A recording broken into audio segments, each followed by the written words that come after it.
around my story. Do you remember me? Probably not. I'm the girl that can see the future from Wendy's story. I cannot use my real name for safety purposes. For now, call me Sarah.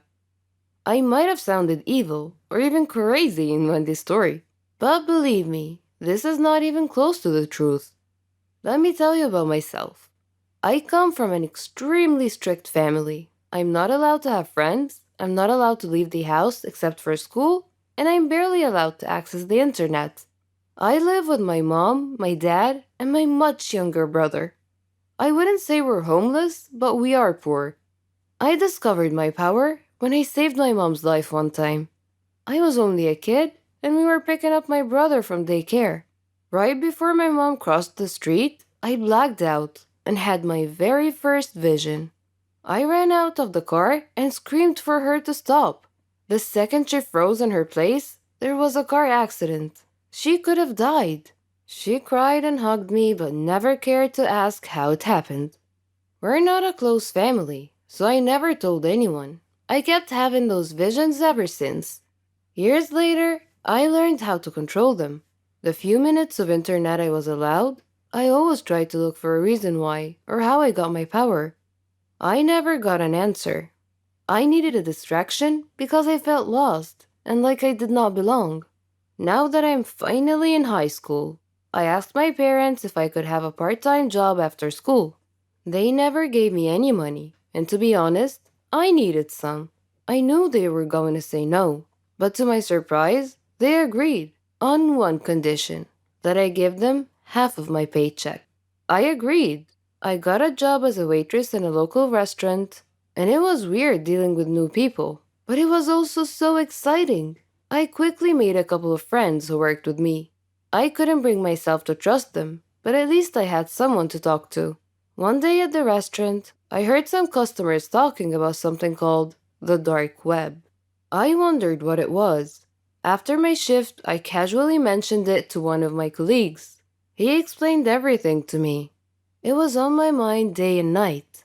It sounded like a place full of weird people, just like me. With my first paycheck, I bought a new phone and kept it a secret from my parents. I immediately used it to access the dark web. It didn't look scary to me. I entered the chat room and decided I wanted to tell my secret to a stranger. You know what they say. Confide your heart to a stranger. The guy seemed harmless, and he actually listened to me. Next day, I found an email from an unknown address. It was a picture of my house. I got so scared, and I turned off my phone.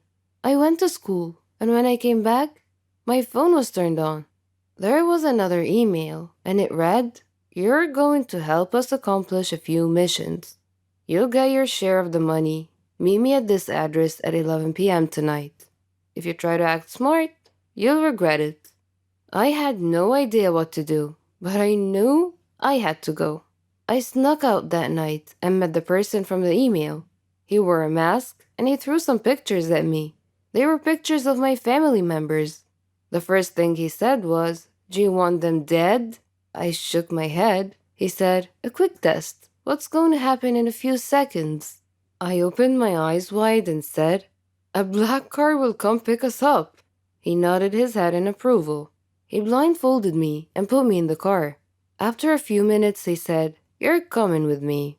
The guys here will do the work, and you will guide us." I nodded my head, even though I didn't know what he was talking about. Much later, they drove me back to the same address, gave me some cash, and threw me out the car. I removed the blindfold, and it was already morning. I had to run back home before my parents wake up, and that was the first of many, many missions to come. For a minute there, I enjoyed the thrill and the cash. Sometimes it was too much, and sometimes I had to skip school. And of course, I quit my job. I worked for them for what seemed like a year, until what I feared the most happened. The gang I worked for asked me to help them track a person so they can kill him. It was not a matter of choice. It's either I help them or they kill me and my whole family.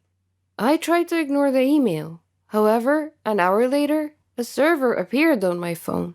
It was titled, "We see you." And it was full of pictures from inside my house. 30 seconds later, the page dropped and disappeared. I can't even tell the police. I can't do anything. That is when it occurred to me that the only untraceable person in the whole world is Wendy. Next day at school, I looked all around for her. I finally ran into her in the bathroom. I couldn't utter a word. I only had one hope, that she would hear my thoughts. I focused as hard as I can to think loud and clear. Wendy was fixing her lipstick in the mirror, and after a few minutes, she dropped her lipstick and looked at me. I begged her inside my head to keep her mouth shut. She blinked twice and left. The mission is happening in 24 hours. What if Wendy can't help? I didn't get a second of sleep that night. I know you think I'm a bad person, and I won't argue much, but killing someone was crossing the line. I wanted to get out of this long ago, and I couldn't. Now I have to help them kill an innocent person?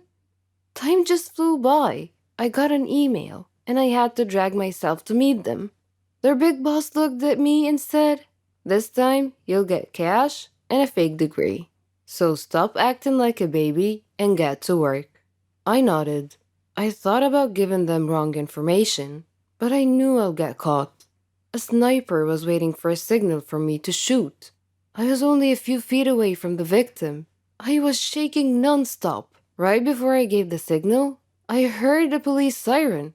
I looked at the sniper and he was about to shoot. I jumped and knocked the innocent man down, but I got shot in the arm. In the blink of an eye, the gang disappeared into thin air. Police called paramedics, and to my surprise, Wendy was here.